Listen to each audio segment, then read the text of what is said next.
प्रणिती शिंदेंचा आरोप, Devendra Fadnavis EVM CM. Devendra Fadnavis EVM CM आहेत अशी टीका काँग्रेस खासदार प्रणिती शिंदे यांनी केली आहे. महाराष्ट्र विधानसभा निवडणुकीचा निकाल 23 नोव्हेंबरला लागला आहे. त्यानंतर महायुतीला महाप्रचंड असं 237 जागांचं बहुमत मिळालं. याबाबतच्या प्रतिक्रिया सातत्यानं आल्या होत्या आणि अजूनही याबाबतच्या प्रतिक्रिया येताना दिसत आहेत. काँग्रेस खासदार प्रणिती शिंदे यांनी आता मुख्यमंत्री देवेंद्र फडणवीस यांच्यावर टीका केली आहे. प्रणिती शिंदे म्हणाल्या, वाढलेल्या मतदारसंख्येच्या आकडेवारीवर आम्ही शंका उपस्थित केली आहे. 2019 ते 2024 दरम्यान मिळालेल्या आकडेवारीनुसार जवळपास 5 लाख मतदार संख्या वाढली होती. लोकसभा निवडणूक 2024 ते विधानसभा निवडणूक 2024 ते दरम्यान 75 लाख मतदार संख्या कशी काय वाढली, असा प्रश्न प्रणिती शिंदे यांनी उपस्थित केला आहे. जोपर्यंत बॅलेट पेपरवर मतदान होत नाही तोपर्यंत आमचा विश्वास बसणार नाही, असंही त्या म्हणाल्या आहेत. तसंच देवेंद्र फडणवीस यांच्यावरही त्यांनी टीका केली आहे.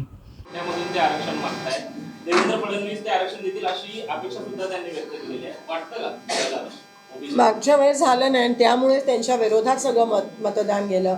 त्यांच्या विरोधात जे फडणवीसजींच्या विरोधात गावांमध्ये एवढं तीव्र इमोशन होतं मागच्या वेळेस, आणि आता तेच त्यांच्यावर थोपवले गेलेत मुख्यमंत्री म्हणून जबरदस्तीने. EVM CM प्रशासनासोबत त्या ठिकाणी वादावादी सुद्धा झाली. त्यानंतर तो बॅनर काढण्यात आला आणि नंतरला पोलीस प्रशासनाच्या नाकावर टिचून पुन्हा एकदा बॅनर त्या ठिकाणी लावण्यात आला. तो अद्यापही काढण्यात आलेला नाही. बीजेपीच्या लोकांना, बीजेपीच्या कार्यकर्त्यांना, बीजेपीच्या पदाधिकाऱ्यांना, बीजेपीच्या नेत्यांना पोलिसाची, कोर्टाची, प्रशासनाची, यंत्रणेची धाकच राहिली नाही. तुम्ही बघा, कोड ऑफ कंडक्ट व्हायलेशन इलेक्शनमध्ये, आचारसंहिता भंग एवढ्या ठिकाणी केली.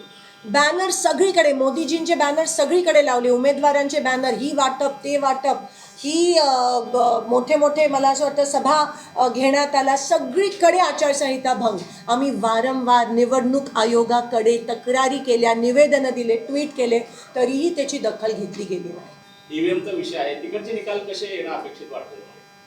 नाही, बघू आता दिल्लीचे कसे निकाल येतील. पण शेवटी प्रश्न, जोपर्यंत EVM आहे तोपर्यंत पारदर्शक निवडणुका होणार नाहीत ह्या देशात.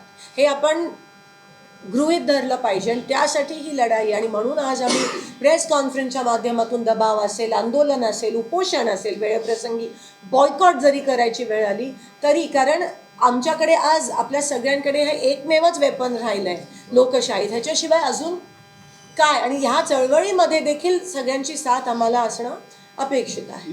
Bureau report, SBN Marathi, Mumbai.